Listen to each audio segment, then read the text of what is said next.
going on with the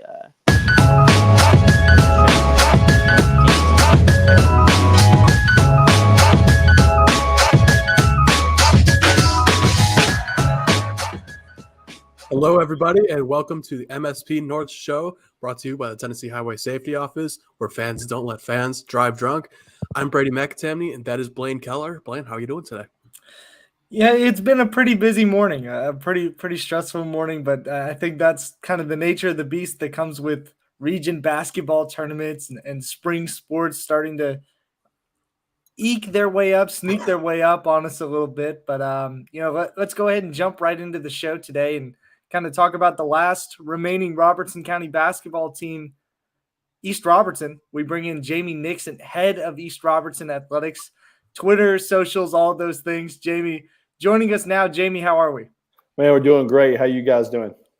Doing good. And Jamie, I'm not sure if it's you that's running the Facebook stuff up in Jackson County right now, but you might be one of 5 or 6 East Robertson fans that are making that 90-mile drive. Well, unfortunately, I mean, I am going up there. There's like no Wi-Fi there. They are an NFHS school, so I couldn't do the broadcast. But there is we had a pretty decent crowd up there the other night. We're expecting a really big crowd tonight.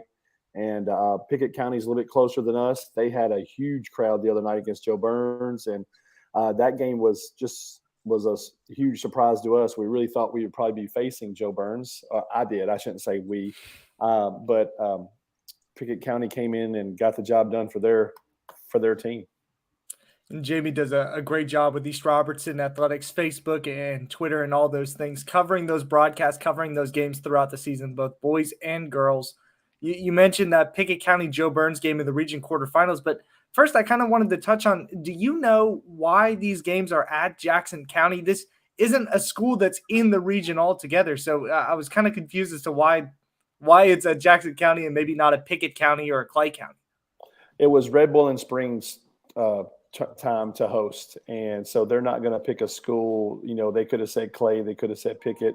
They picked a school that was a neutral site for all of them, where nobody had a home court advantage. And so since Red Bull and Springs gym is not big enough, they still get to decide that. So they asked Jackson County. It's happened at different times. A long time ago, East Robertson wasn't able to host districts and regions, things like that. I remember we hosted the district back when we was in a small school, and we had to play at White House High School. Yeah, kind of looking at this championship tonight between Pickett and East Robertson, you mentioned that quarterfinal where the Bobcats won 59-49. I was thinking for a second there was a chance we were going to have an East Robertson Joe Burns region championship game, but kind of preview what you saw at both of those games in the quarterfinal a couple nights ago and what East Robertson is in for tonight. East Robertson is in for a game that's going to – I still think it's going to be a high-paced game. I think Pickett likes to get out and run. They're really gritty. They did a great job on the glass. They do a good job blocking out. They play very, very good fundamental basketball. They shoot the ball well from the corners. They got a couple guys that can shoot the ball also well up top, and Manette was one of those. But I just thought they did a great job in keeping the Red Devils off the glass, and that was one of the biggest surprises in the game. And so I just think that we're going to have a conscious effort about making sure that we crash the offensive glass and crash the defensive glass. Yeah, you guys will be playing, of course, for a region championship tonight. Championships, something that are in the DNA of East Robertson, especially recently. Reigning boys basketball champions, reigning baseball champions, football teams, girls basketball teams. Seems like just so many different sports. East Robertson has just been absolutely at the apex of lately.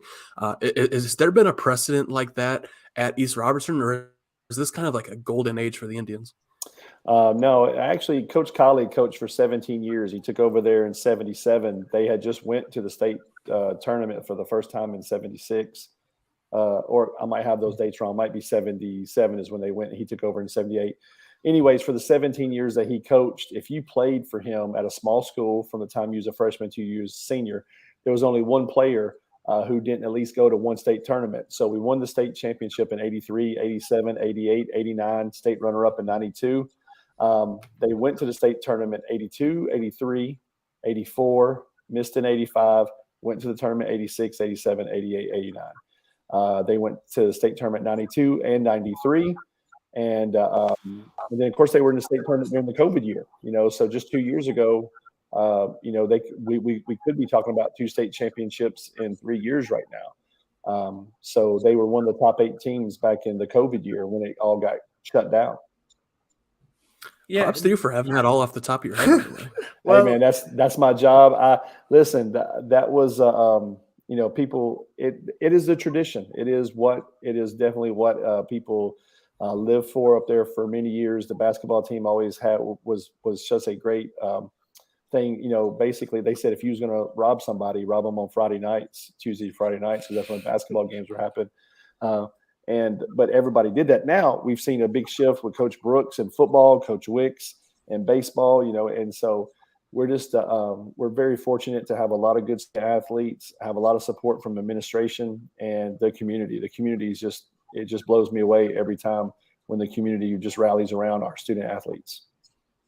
Jamie, when you mentioned we there, of course, you can include yourself in those earlier state tournament runs with Coach Colley because you were a player on those teams.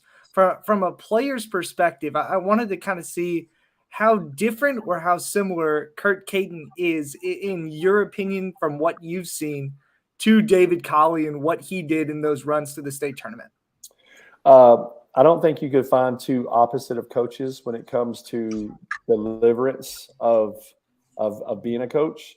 But also I think you're living in 2 totally different time worlds. I think that the time where Coach Colley, which was a great coach for me, disciplinarian, wanted stuff done the right way, very Bobby Knightish, which I loved a lot, but also a very high expectation. Most of every player on the team either was a farmer or worked in the fields, and you don't see that a lot now. Not to say there isn't any, but there are not as many as there were before.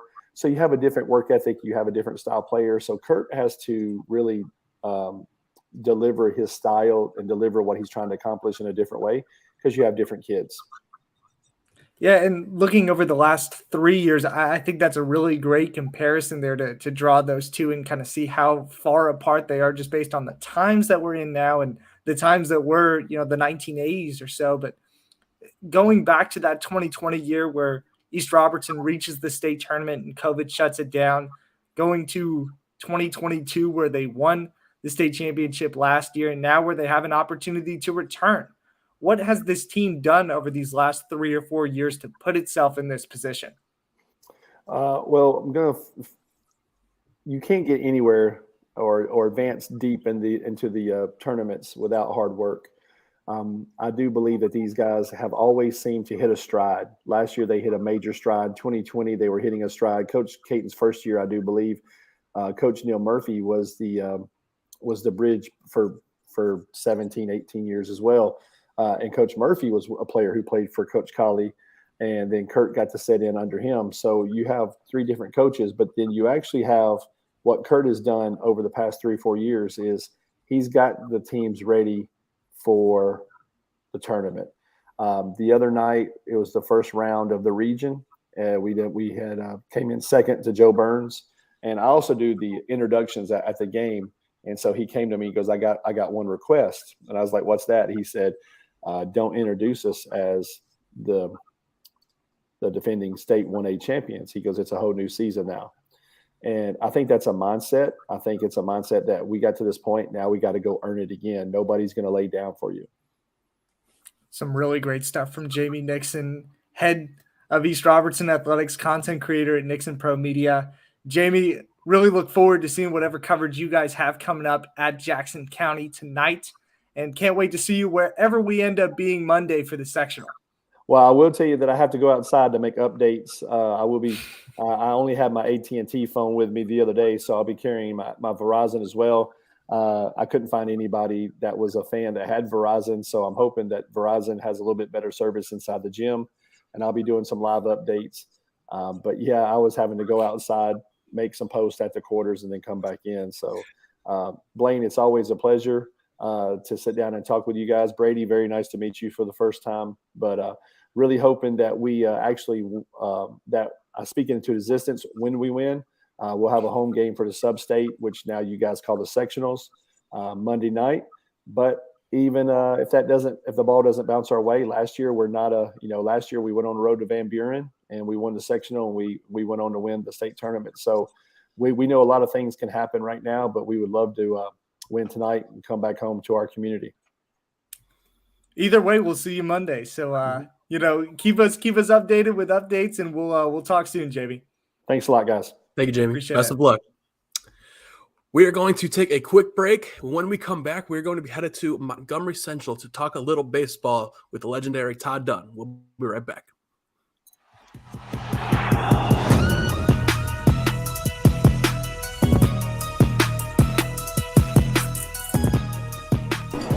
It's just a few cocktails at happy hour. It's just a few cocktails at happy hour. You really good drive. There aren't any cops around. Didn't think there were any cops around. I drink and drive all the time. Sir, you've been in a serious crash. I need you to hang on, okay? Tell me your name, sir. Where you are right now? It was just a few drinks. I'm good. I thought it was good. After every game, we always have a few. It's no big deal. It was no big deal. Hey, I can hold my liquor. I thought I could hold my liquor. Are you an enthusiastic sports fan? Want to have fun and get in on the action? Heck, yes. That'd be awesome. Have great attention to detail? Want to stay active? Definitely. Want to give back to the student athletes in your community? Obviously, yes. Then you'd make an excellent high school sports official. We need more officials in Tennessee. Because with no high school officials, there are no high school sports. Sign up today at highschoolofficials.com.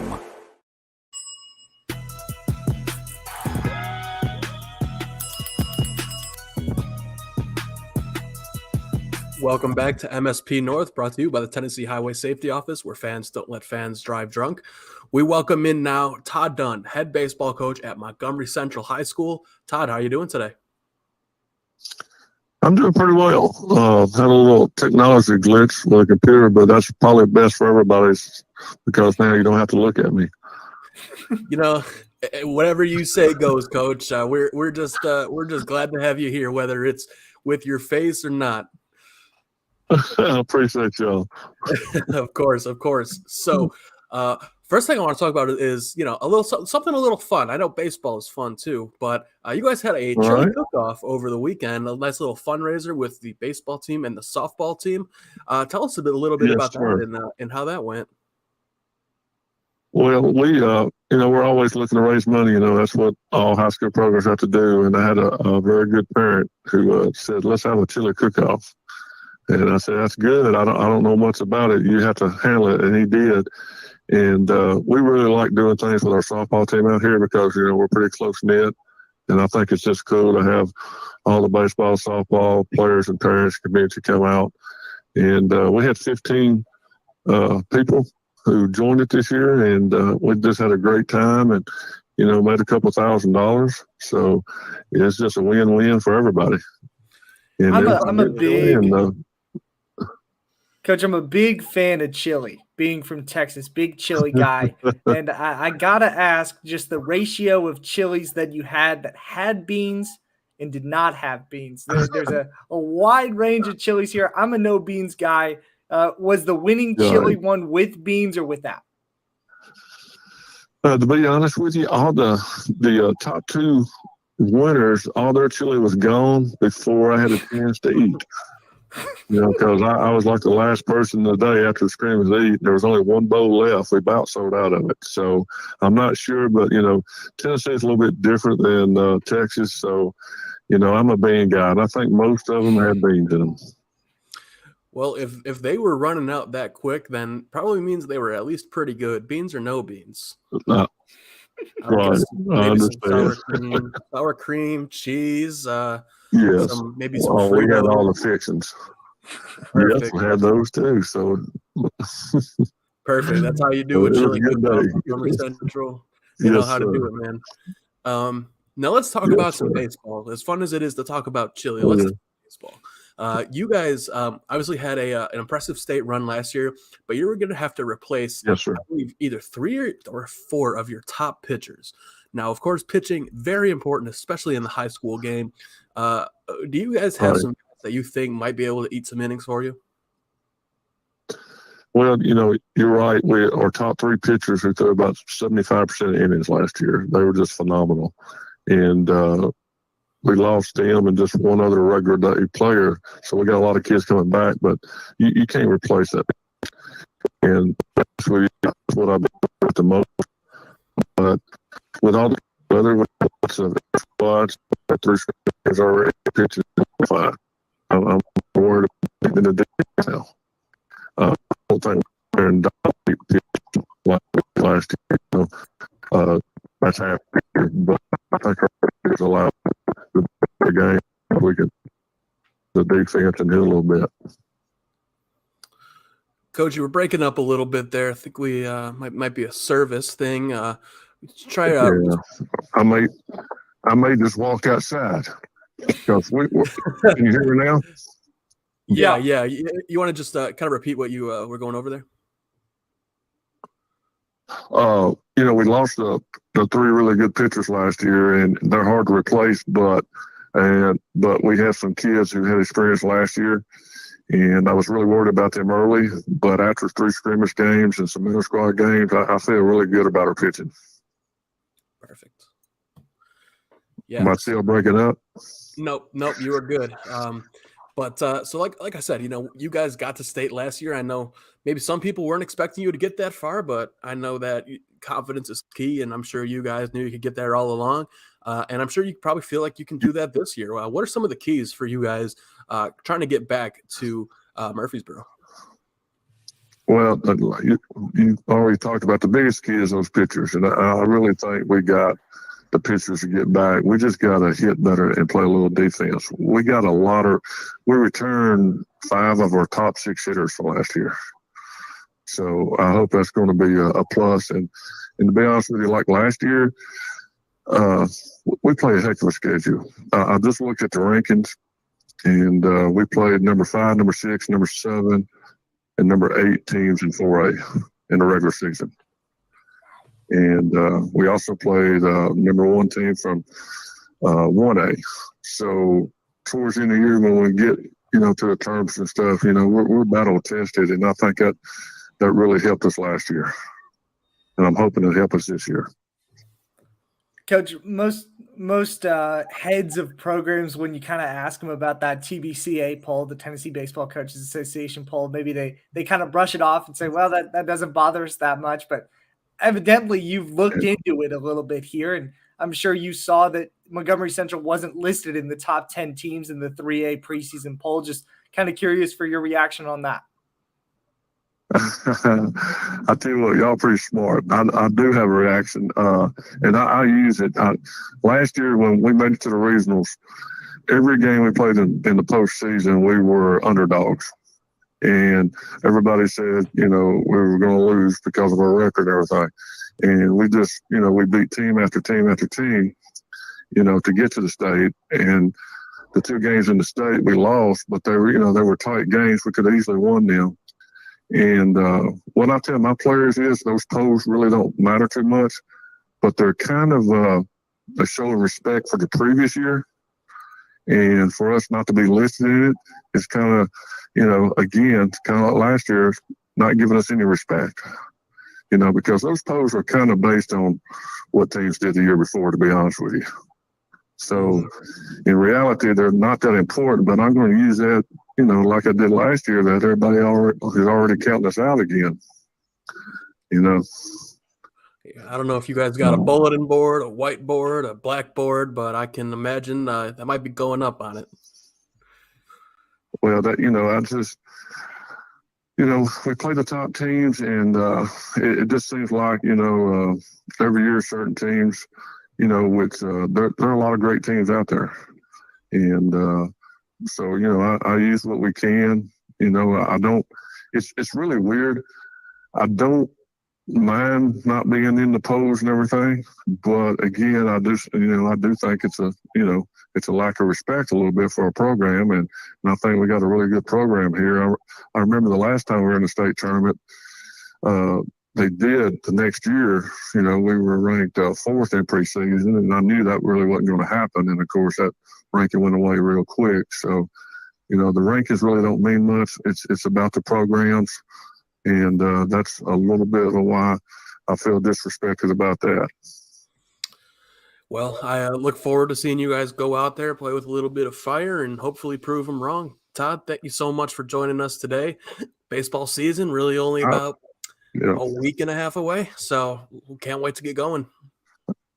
I appreciate y'all. Next time I'll try to be better hooked up with a computer, and next year y'all can both of you come out and be a guest at the chili cookout and participate if you want to. As long as there's no beans for Blaine on some of those chilies. Thank you so much. You have a great rest of your day. All right. Appreciate it, Coach. All right. Appreciate y'all. All right. Bye. All right. One more break here on MSP North. And when we come back, our usual segments, One Thing, Game of the Week, and Player of the Week.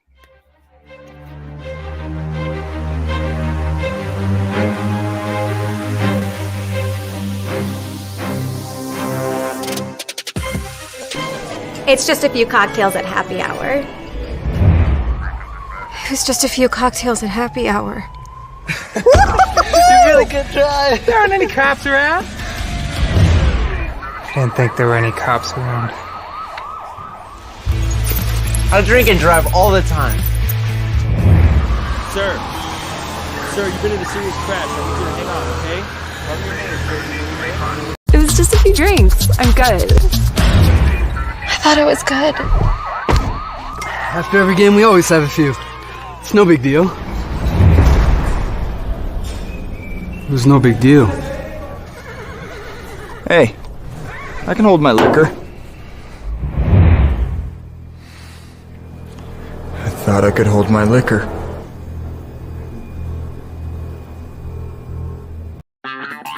This is Chris Yao with Main Street Sports Today. Every show, Mo Patton and I welcome friends from all across the sports landscape, from high school coaches and reporters to national, college, and pro sports personalities. You never know who might stop by for a chat.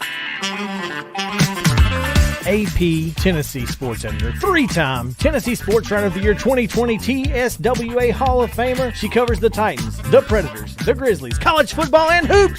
Please make welcome Teresa Walker. Former University of Tennessee, former Team USA Olympian, ex-Cy Young Award winner, R.A. Dickey. R.A., did I miss anything? Man, that was sweet. Yeah, I need to listen to that before I go to bed every night. That was nice. Has 5 sports Emmys. That's not bad for the other guy in Wham, Ryan McGee. Other guy in Wham married the best looking girl Bananarama, so other guy in Wham had a pretty good life. From preps to pros, we're taking on the sports topics you care about. Tune in across Main Street Media social platforms at 2 p.m. or on demand on your podcast distribution platform of choice.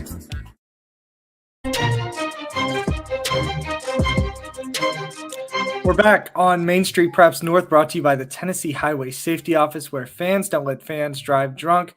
Diving into our One Thing segments, Brady, we've got a lot of basketball to talk about. Yeah, we absolutely do. And how couldn't you this time of the year?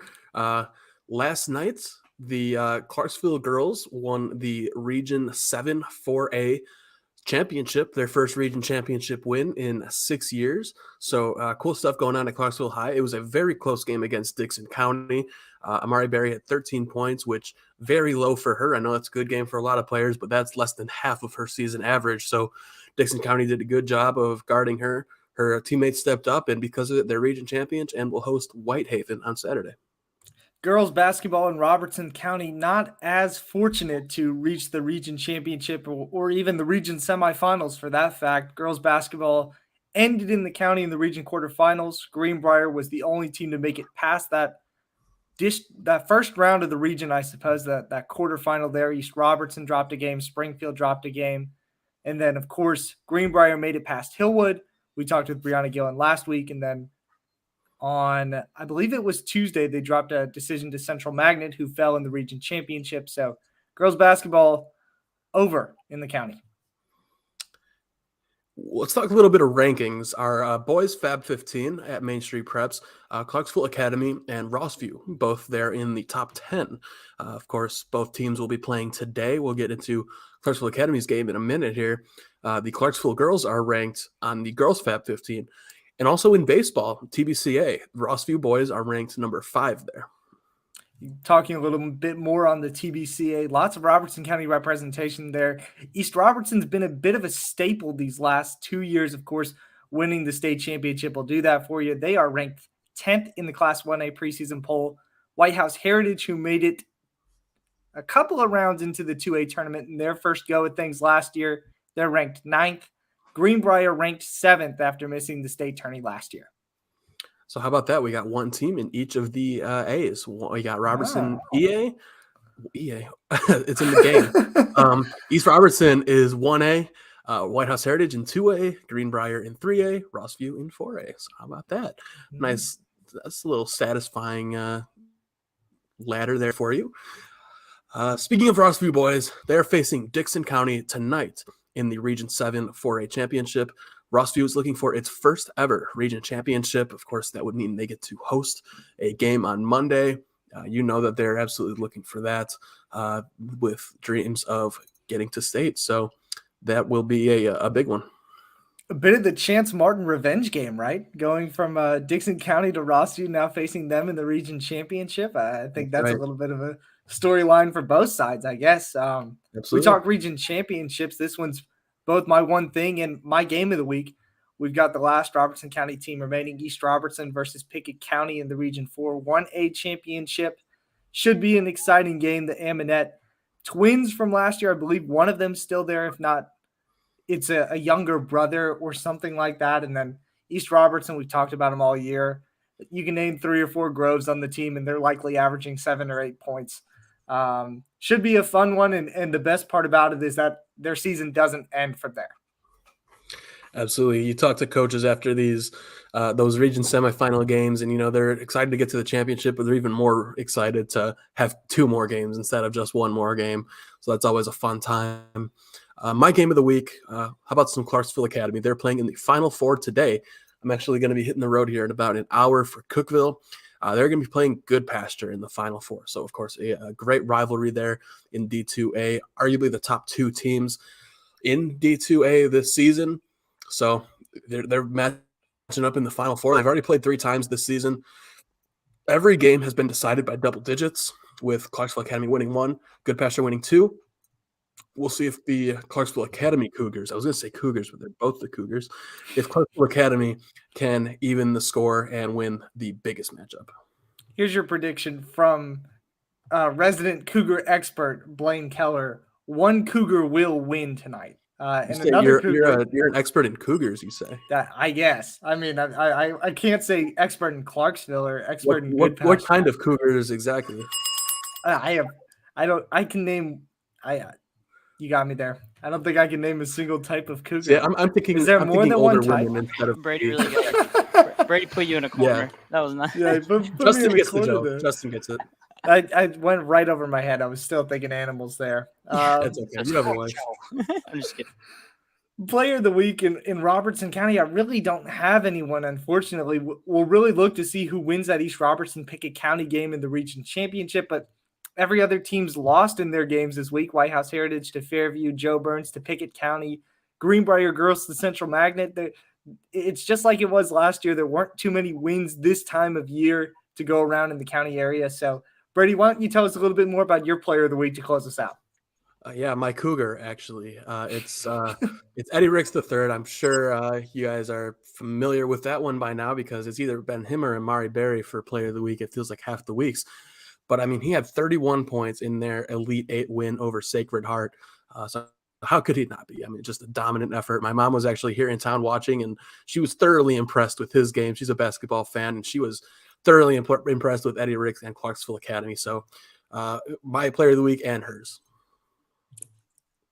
Well, I'm not the resident Cougar expert, but I feel like I'm the resident show MSP North Show expert. I feel like we did pretty good today. Thanks to Todd Dunn. Thanks to Jamie Nixon for joining us. Brady, anything to add besides this show being brought to you by the Tennessee Highway Safety Office? I think I would like to add that we will see you next week, same time, same place. Thanks, everybody.